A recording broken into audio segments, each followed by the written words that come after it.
Perfect. Hello, everyone, and welcome to today's coaching call. Today, we're focusing on what, if you've seen me do any of these coaching calls before, you know I am a numbers and goal guru.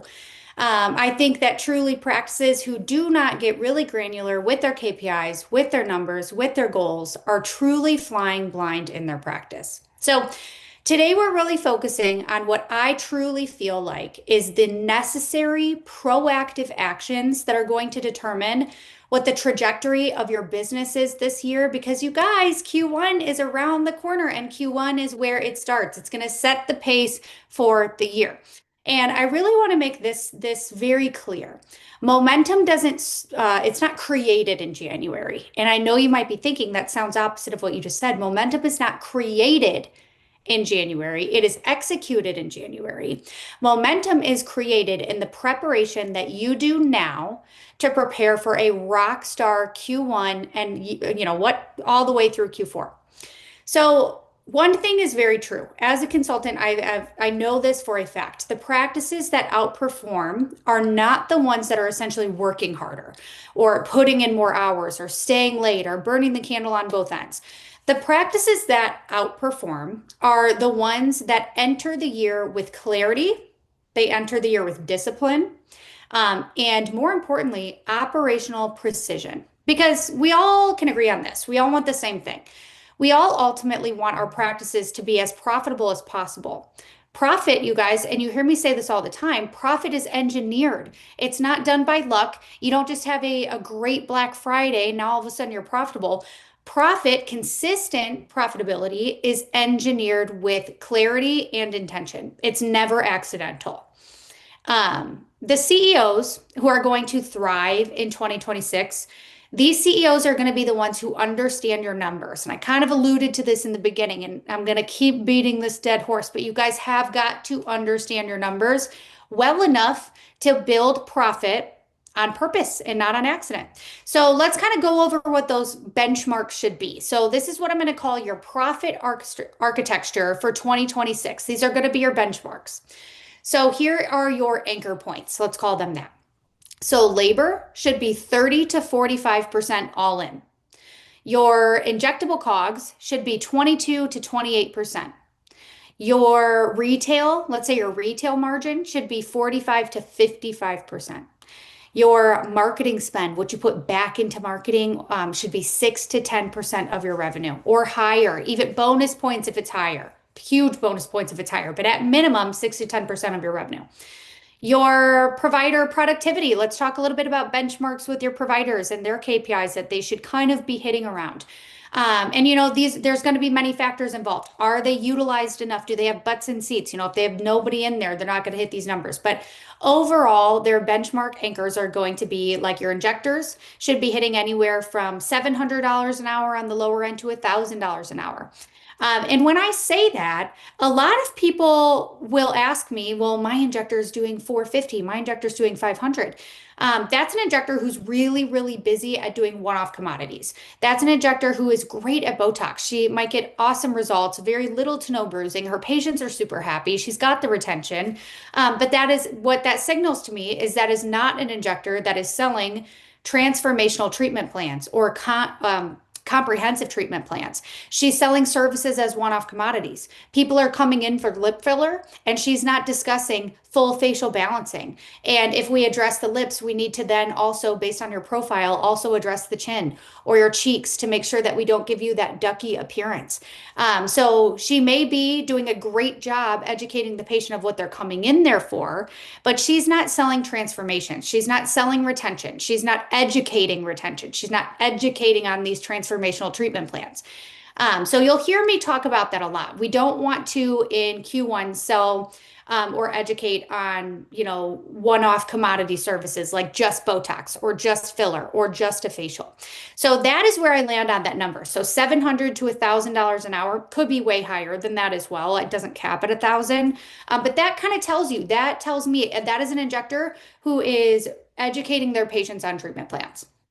And estheticians, this one can really vary, and I want to be clear here. So this is just estheticians. This is not also a provider who's doing laser services as well, because that's really going to skew these numbers. But if you are an esthetician, should be anywhere from 200 to about 450 an hour. Your EBITDA. Your EBITDA, this is music to my ears. This is a huge, huge topic for me. It's really important, especially if your goal, your ultimate goal is to sell. Keep an eye on your EBITDA. So your minimum should be 20 to 28%. So those are kind of what I like to call like your industry specific benchmark anchors. And there's a lot more. I just wanted to give you guys kind of like the basics of what we're looking at. So that way, you can enter into Q1 with clear goals for yourself. And that is very much what we're going to be talking about today. So we need to prepare now so that we can propel ourselves in 2026. So, what are some examples of very clear goals for Q1 in 2026? What is your specific Q1 revenue target? So, for those of you out there who manifest, my manifest kings and queens, I am one of them. The first thing that you learn about manifestation is you have to be very clear and intentional. So, you're not going to say, like, I want to be healthy. You're not just going to leave it at that. You are going to say something like, there is going to be an abundance of health coming my way. My heart is going to function exactly how it should. I'm going to wake up every day feeling refreshed with a clear mind. That is intentional manifesting. So I want you to practice that same energy with your business.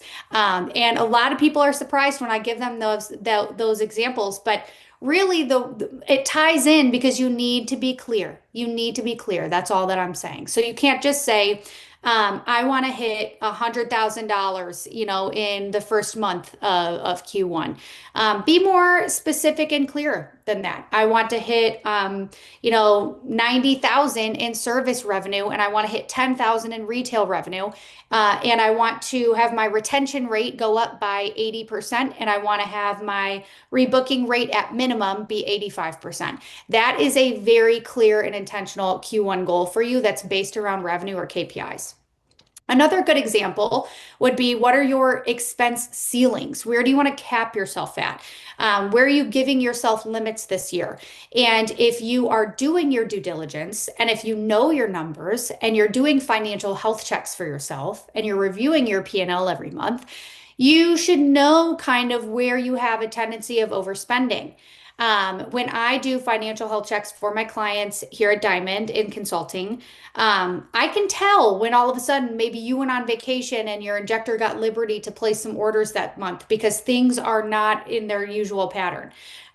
Do you want to create SOPs, really clear SOPs around ordering protocols when you're in town or when you're out of town? Those would be very clear Q1 goals. Do you want to increase your provider's productivity, and by how much? Do you want to take a look at your devices or your service lists? And do you want to identify which ones are producing and which ones are not? And what percent do you want to increase those at? So the goal here in all of these examples that I'm giving you they're not broad goals. They're very intentional. And when you do that through all of the 4 quarters of the year, imagine how many strides you're going to make. Because then when you have your clear goal, you reverse engineer everything else to achieve or exceed that goal. Leadership and goal setting, we talk about this a lot, is going to require precision. It's going to require clarity. You need to be very, very clear about what exactly your goals are. Again, you can't just say, goal number 1 for Q1, I want to be profitable. Okay, that's great, but get really granular and break it down. If you walk into January without these numbers, these concrete goals, this moment of clarity for your team, you are leaning on hope instead of leaning on strategy. So we all know this. I would argue that Q1 is one of the highest demand quarters in aesthetics. But high demand only becomes high revenue or high profit when your systems are prepared to capture that profit. So let's talk about what that looks like. So the benchmarks that we had discovered in the last session here. So let's talk about like your consult conversion. What's your consultation conversion rate? Sweet spot is going to be anywhere from 70 to 90%. That's great. That's a great benchmark. And again, if we have demand and we have butts and seats, that demand only becomes that reality if your team is trained on your consultation SOPs. Are they trained on the expectations that you have in place? Is your team operationally prepared to hit that 70 to 90% consultation conversion? A couple more benchmarks to throw out there because people love hearing real industry benchmarks, and I love to give them to you. Same day treatment conversion. Someone's coming in for that consultation or a walk-in, even better yet, if you're in a situation where you're kind of in like a shopping mall type of thing. Same day treatment conversion, 60 to 75%. Membership retention, this is a big one, and I get a lot of pushback on this. And if you're pushing back on this percentage, your membership is not designed properly. It should be 80% or higher. That's your membership retention. Are people staying on your membership past the 3 months, the 6 months, or the 12-month commitment? And your retail attachment. This one's pretty straightforward, not very controversial in the industry, but anywhere from 15 to 35%. 35% being your best in class. So what does this mean essentially? Because all of those benchmarks we're talking about, we have to have systems in place in order to capture it. So what that means is your systems are your power. Your systems are your profit. If your team sees KPI goals and they have no systems, they have no training or SOPs to lean on to reach those goals are pointless. You just sat in your office for 45 minutes to 3 hours getting really clear with these goals. Let's say you have a team meeting with your team and you say, here are the goals, and you're very clear and you're intentional, and you checked MJ's first box of exactly what I asked of you. Get clear, get intentional, and relay that to your team, but you don't give them the tools in their toolbox.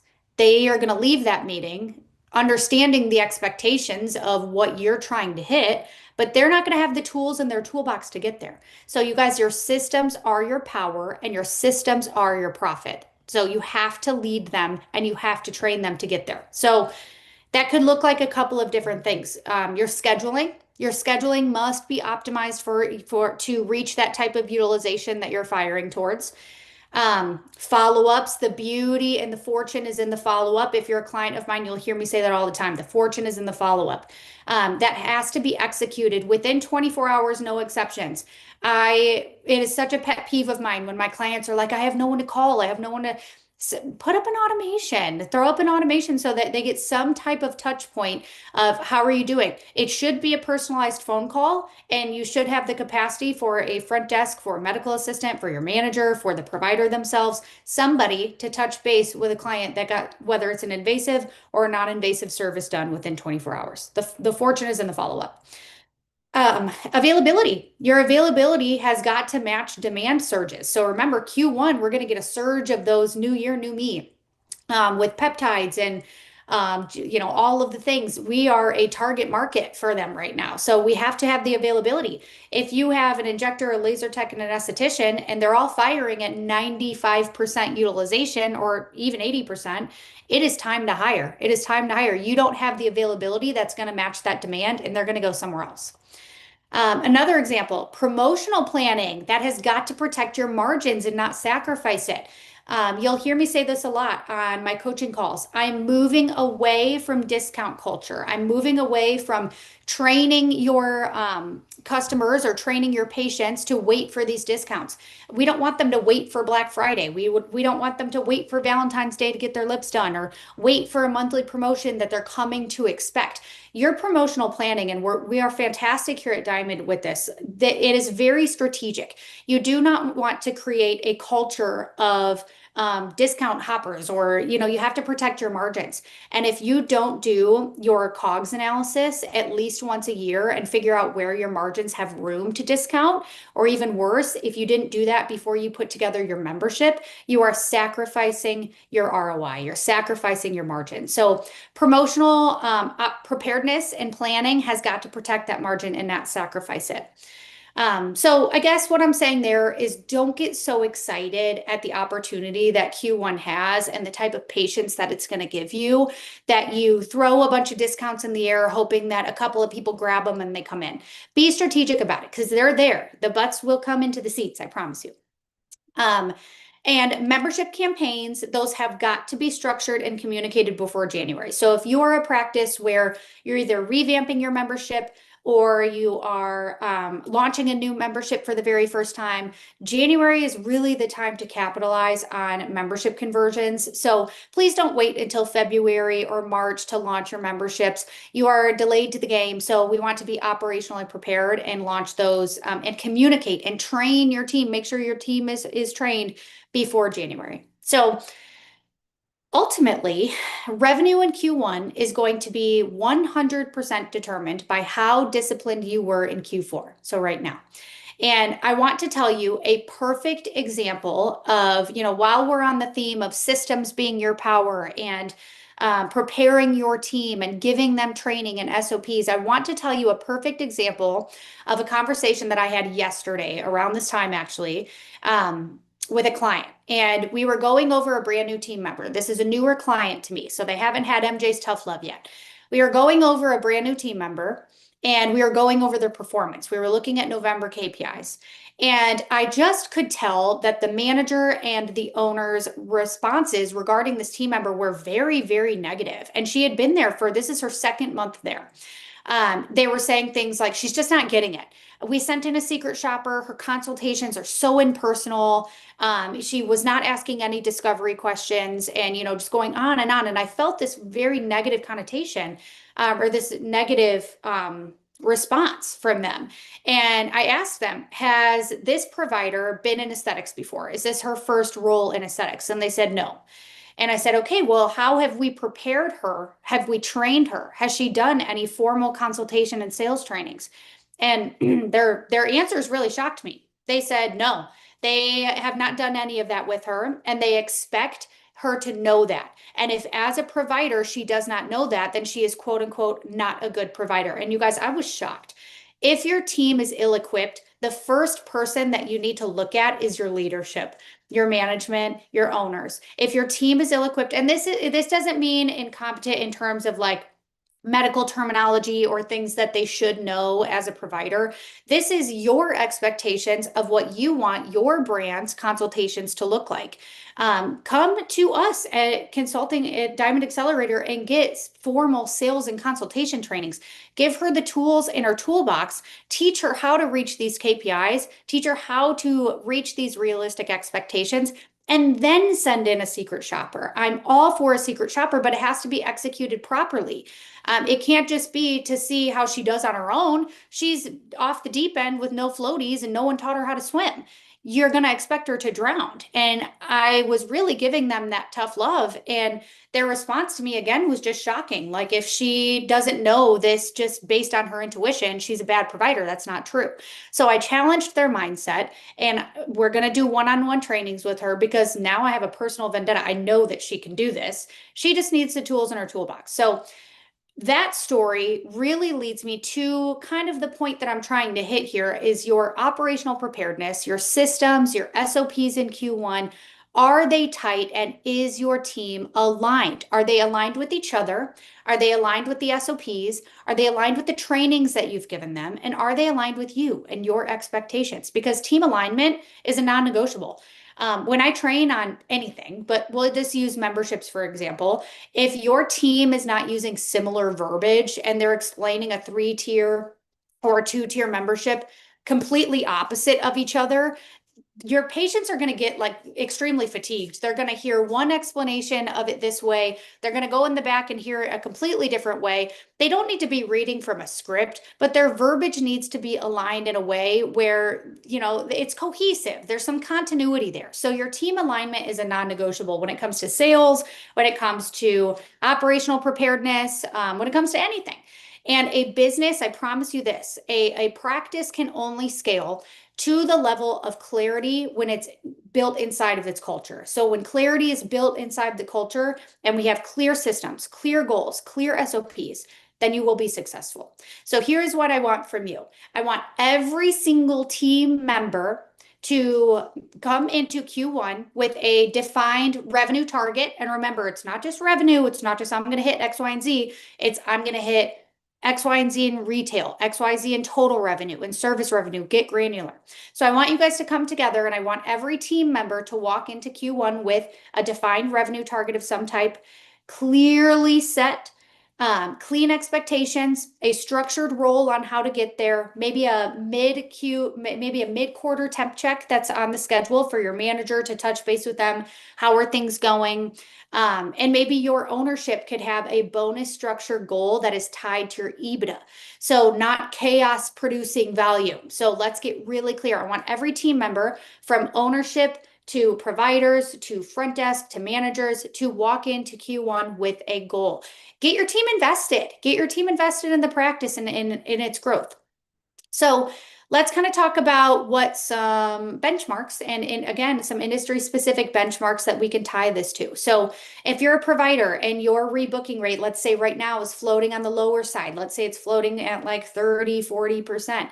Your granular and clear goal is going to be, I want my rebooking rate to be 70% or higher by the end of Q1, which is in March.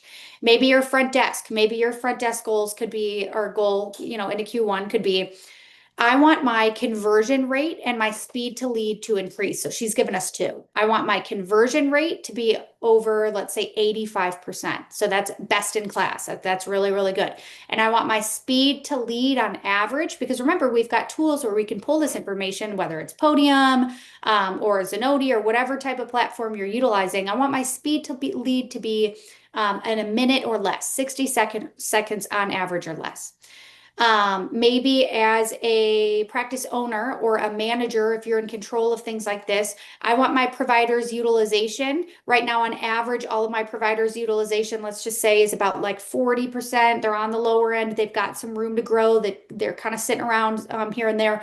I want their utilization to grow to 70% minimum on average, all of them. I want it to be at 70%.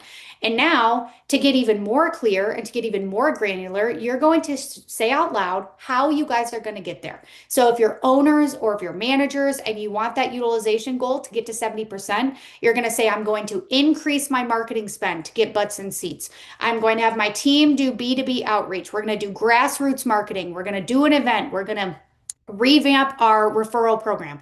I barely thought about those for less than 30 seconds and I just gave you five. So if you give them until the end of the month to really get granular and come and do an all hands team meeting and say these things out loud. We talked in the beginning of this coaching call about manifestation. Say these things together out loud and get very clear. So most performance issues, again, are clarity issues. I cannot stress it enough. And most teams, I hate this word, but most teams, they don't fail because they lack motivation. They are failing because their leaders have not defined the rules of the game, or worse, they define the rules and they don't give the tools in their toolbox to reach those. So as CEOs, as practice owners, your responsibility is to remove any fog, any smoke. Your providers should know exactly what success is going to look like and exactly how it's going to be measured. Your operational cleanup is the discipline that is going to protect your profit. I promise you, 100% of the time. Operational cleanup protects that profit and it will actually grow that profit for you. Q1, the success of it is all determined by the housekeeping that you're going to do this month. Bonus points if you jumped on it last month, but a lot of people are still in the Black Friday mode. So think ahead. If we want to start thinking about Q2, Q3, or even Q4 of next year, success is determined by that operational house cleaning that is absolutely necessary. And what does operational housekeeping look like? This is going to be let's say updating SOPs. This is going to be ensuring that your inventory is accurate. That is such a hot button topic right now. Ensure that it is accurate. You clean up your payroll structure. Maybe you can eliminate some unnecessary subscriptions. Sometimes when I go through P&Ls, I'm like, you're paying for four of the same thing. Do you even know that? Maybe you dive into renegotiating some of your vendor contracts this quarter. Maybe you really tighten up your schedule SOP. So that way you eliminate what I call cheesy schedules, where there's a bunch of holes in it. If you picture like a block of cheese, you've got a bunch of holes in your schedule. Maybe you're touching up your scheduling SOPs. Maybe you're locking in a clear meeting cadence for whether it's daily huddles, weekly meetings, monthly reviews, whatever. Ultimately, that operational housekeeping is going to be what is going to really help you eliminate chaos. And chaos, you guys, is going to erode your profit. It happens 100% of the time. I've been seeing it happen for years now. And your systems are going to protect that because the practices that are going to scale are not the ones with the most talent. They are definitely talented, don't get me wrong, but they are the ones with the cleanest infrastructure. So let's enter 2026 with strategic focus and clarity. Knowing your numbers, please know your KPIs, please know your goals, do a financial health check. If that overwhelms you, we will happily do it for you. And choose your direction and how intense your momentum is going to be in Q1 or 2026 in general with some intention because where intention goes, money is going to flow. Because that type of profit is going to require a CEO to lead with clarity and not be a reactive CEO. So make sure that you, instead of putting out fires all day, you're preventing the fires. So here I'm going to simplify it even further for you. I want you to think of three strategic priorities for the quarter, not seven, not 12, three. Because if you start really uncovering things, it's going to become overwhelming. It's been a while since I've looked at my handbook. It's been a while since I've reassessed my provider KPIs. It's been a while since we've had a team meeting. I don't want you to think of 19, 20. I want you to think of three. Is it expanding your injectable capacity? Is it increasing your EBITDA? Is it fixing your patient retention or reputation building? Whatever it is. When a business has too many priorities, it loses its power. And I want to give you an example. Solid Core. Solid Core is kind of like it's a fitness class. I just watched her on a podcast the other day, the owner of Solid Core. She sold it for, I think, tens and tens of millions.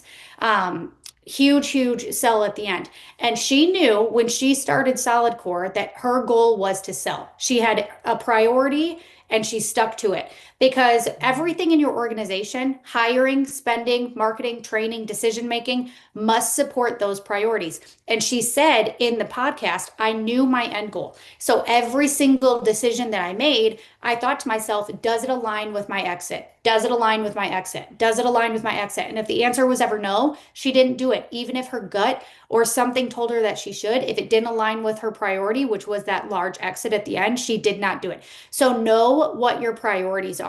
Give it that power. And if you have too many priorities, like the 17 or the 19 or the 20 that I'm talking about, they're going to lose their power. I want you to think of at least three or one big one. And when you have at least three, or even better, if you can narrow it down to that one, your practice is going to become like unstoppable. So think about what you want for your practice and reverse engineer every single daily decision to get there. And we're going to start at Q1 this year. So preparing for Q1 is not a tactical task. This isn't something where like, oh, MJ's give me another checklist or another tactical task. This is a strategic advantage that you are going to walk into 2026 into. That the CEOs who will win in 2026 are going to be the ones who operate with clarity and follow the framework that I just gave you today.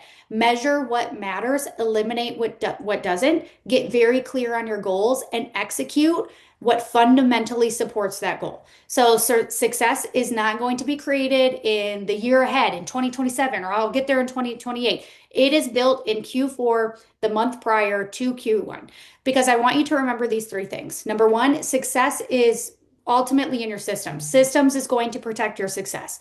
Clarity is going to make you unstoppable. That clarity that I'm talking about. Figure out what your end goal is and then reverse engineer every single decision that you make to get there.